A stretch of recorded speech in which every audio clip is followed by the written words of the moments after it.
High বন্ধুরা, এটা হচ্ছে আমার মাছের খামার, ড্রামে মাছ চাষ। দেখেন সাপটা আসছে, এখন এটা মাছের লোভে আসছে, কিন্তু এটা যে কীভাবে এখন উঠবে এটা তো বুঝতে পারতেছে না, আর আমি নিজেও বুঝতে পারতেছি না যে এটা কীভাবে একে তুলবো। আপনাকে খুব কাছ থেকে দেখাই কী ধরনের সাপ এটা। দেখেন এখান থেকে পানি পড়তেছে, এটা আসলে কি সাপ এটা তো বুঝতে পারতেছি না। আপনারা দেখেন সাপটা উঠাবো কিভাবে, একটু আপনারা বুদ্ধি দিয়েন। এটা হচ্ছে আমার মাছের ড্রাম, এটার মধ্যে দেখেন সাপ তো এখন খুব কষ্টের মধ্যেই পড়ে গেছে। সে কষ্টের মধ্যে মানে সে জ্বালার মধ্যে পড়ে গেছে।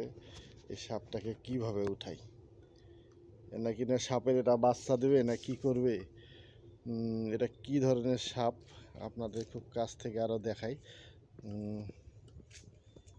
খুব কাছ থেকে পানির নিচ থেকে মোবাইলটা নিয়ে যাই, নাহলে আবার পরিদর্শন আছে। সাপটাকে ধরবো নাকি হাত দিয়ে?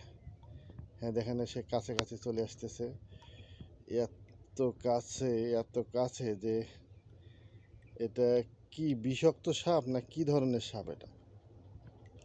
সাপের খেলা, সাপ খেলা, এটা উঠবে কিভাবে সেটাই তো করতেছি, কিন্তু সে তো দুর্বল হয়ে যাচ্ছে। সাপটা আপনাদের দেখাই, সে মাছের লোভে আসছে, সে তো মাছের লোভে আসছে।